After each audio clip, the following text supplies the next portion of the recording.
Hello, dear friends. I am reporting to you again after a month with a regular report of our business progress and updates on what we have done, this time for the month of November 2022. I will tell you at the outset that today there will be quite a lot. I will try to be brief, quick, specific, and to the point. But nevertheless, we will have to divide today's entry here into two parts. In the first one, I will present some of these things verbally from the office, as we are used to. And in the second one, the reporting part, I will show you our biggest achievements, in volume, but also in meaning. And I will save that for last, this surprise. You may recall that in the September report, I informed you that we are able to virtually double the selling prices to our customer Fresnap, a chain that has about 1,500 retail stores across Europe, particularly Western Europe, and is the largest European pet supplies chain. And the reason we raised those prices at that time was that we had a sharp increase in input prices. So, we didn't have a choice. Either we couldn't produce it anymore, or in order to make a profit on it, which of course we need for both our operations and our investors, we had to increase prices dramatically. We agreed on it at the time. It worked out well. And today we have the first data on how it affected our sales. The sales have risen shockingly, in my view, and we have basically got to the point where we are now getting some 45,000 euros worth of orders every 2 weeks.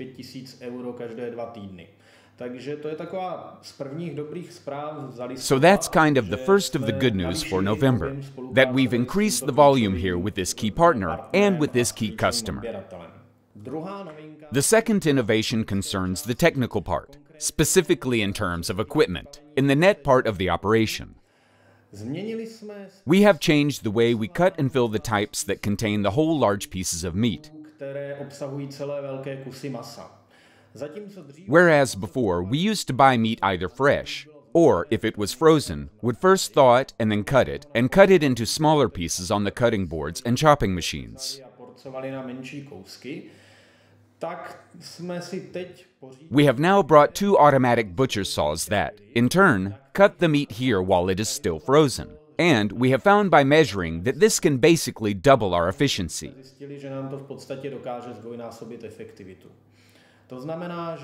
This means that 8 baskets, which is 4,800 pieces of 400-gram whole cans, can be made today on the night shift by 4 to 5 people.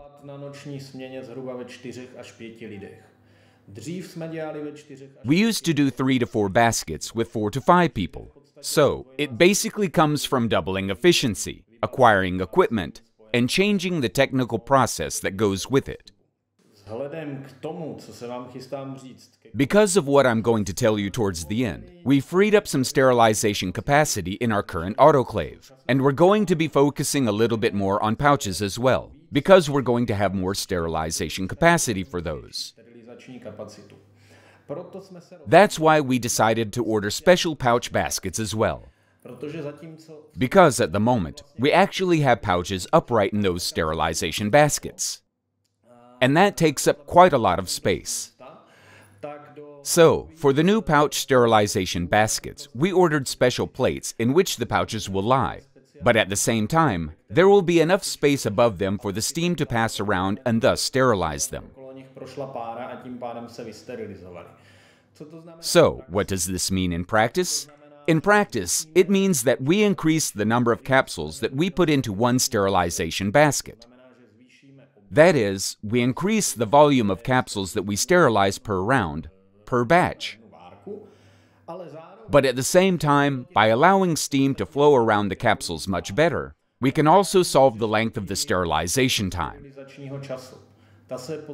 It will be significantly shorter because the steam will go directly to each capsule. There won't be a big block to heat up, so we can do one more sterilization cycle per shift.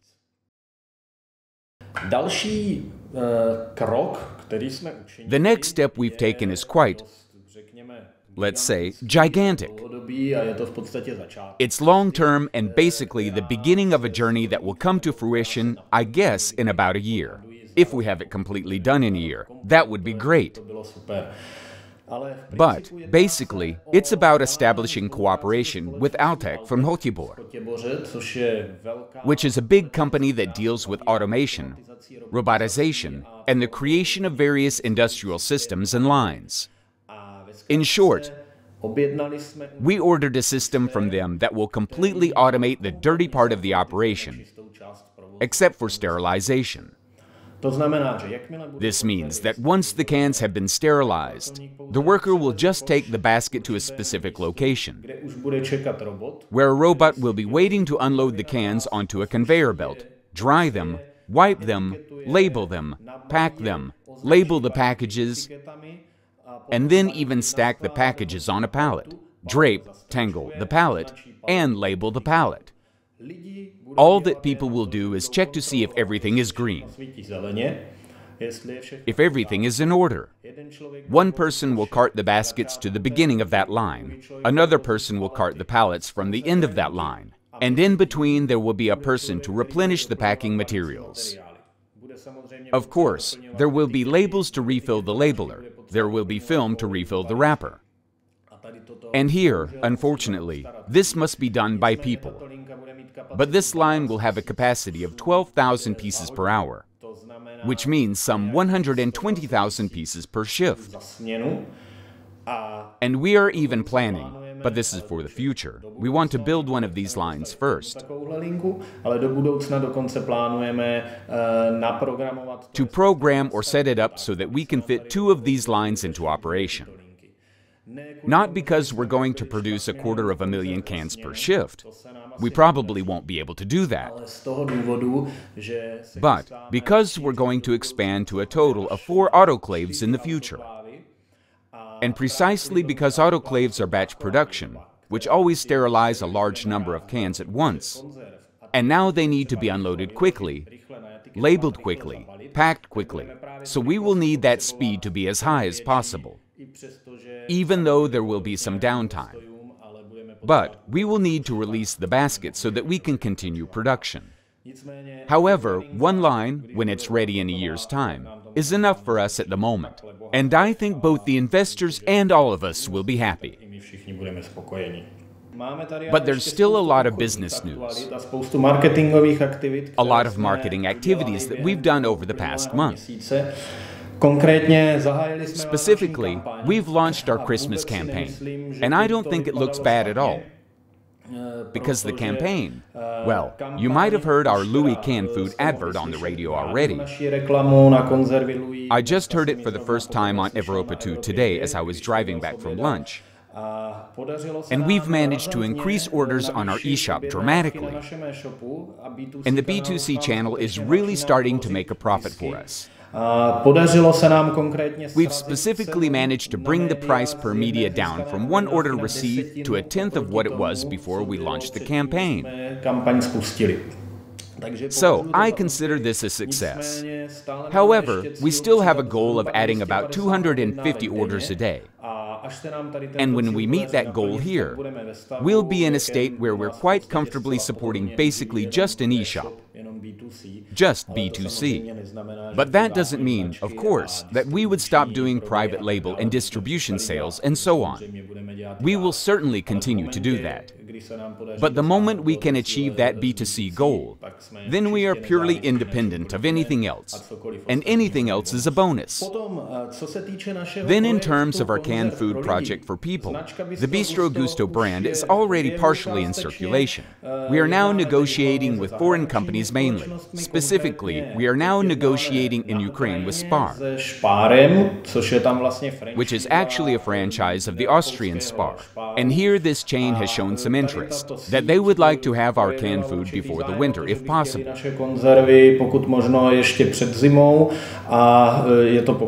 And it is understandable given the situation in Ukraine, especially now with the lack of energy, when it is difficult for people to cook at home. So durable food is in great demand. But to help at the same time, we donated about 1,000 cans of this brand Bistro Gusto to Ukraine as humanitarian aid. That's the end of the first part. And now I invite you to a report on the biggest thing that happened in our country in November. Dear friends, we are now in an unclean part of our production facility in Žabčice. So I also apologize if there is any noise, and it will not be as clear as it was from the office. And here we will show you the highlights of what happened in our company in November. This is a new autoclave, the autoclave of the Panini brand, an Italian manufacturer and world leader that produces autoclaves not only for the food industry, for the sterilization of food, feed, and the like, which is our case, but, for example, also autoclaves to bake carbon parts for cars, for Formula One racers, for example. Ferrari is also baked in autoclaves OP Panini. So, in other words, it is the best in the world and the best we can get in the industry. I'm going to introduce this technological gem a little bit more, starting with the control panel, which is the heart, the brain of the autoclave. And unlike our older autoclave, which was controlled and managed by a worker, an operator, here this control panel is completely automatic. The worker basically just selects on this display the size of the can, the type, whether it's a pocket or a can, the type of meat, presses start, and the autoclave does everything else for him. This, of course, allows us to save some resources on payroll. But it also speeds up the whole sterilization process, because if we operate the autoclave manually, we can never be completely accurate. The telemetry is not there to cool it down to the exact degrees Celsius we need. We don't always keep the pressure completely accurate every second. So we have to put some margins in there. The fact that we now have a fully automatic system here, which is controlled by electronic sensors and detectors, allows us to basically bring those margins down to almost zero here, and therefore work much faster and more efficiently. This means that while we were able to run the original older autoclave twice in a shift, we can run this autoclave 3 times, which is an extra 50% of production in itself. But that's not all. Let me give you a peek inside what this shuttle here basically contains.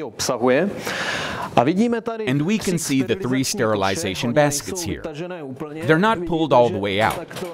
You can see that they can run on these tracks like this. And these are the baskets that the canned food is put into and then sterilized. The cans are steam sterilized, but because the system of arranging the baskets inside this autoclave is completely different from the autoclave that we had before, whereas in the original basket we could put 600 400-gram cans, or 1,800 100-gram cans. In the new basket we see here, we can put up to 1,040 400-gram cans, which means 3,120 100-gram cans, because there is always some margin for the top and bottom of the tin, so we are not counting 4 times, but rather 3 times. Even better are the results for the pouches, where we have increased the capacity from 300 to 600 for these baskets. And we will be increasing the capacity, as I said in the office, with special baskets just for the pouches. But already now, in this configuration, we can sterilize 600 300-gram pouches in one basket here. That's 600 times 4. That's 2,400 pieces per autoclave.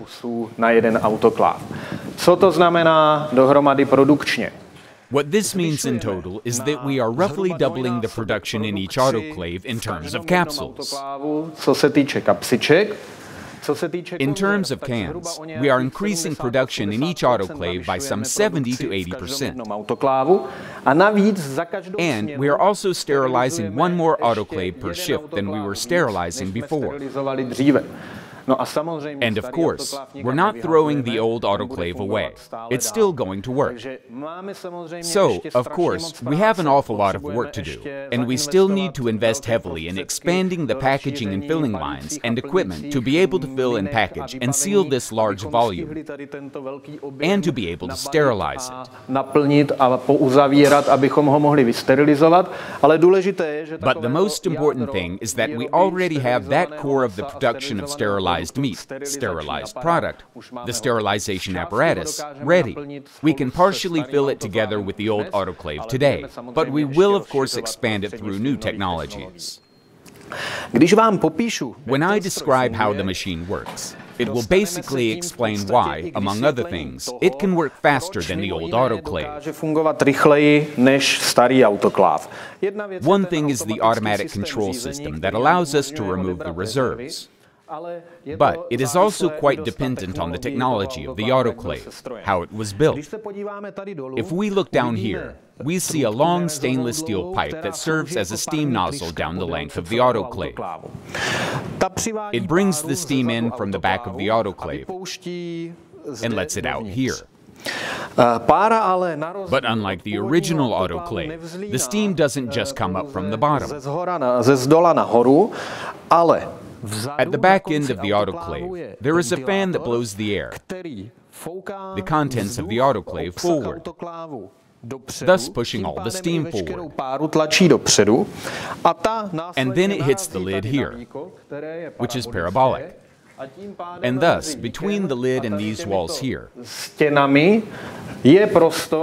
is a space through which the steam can get back through these holes,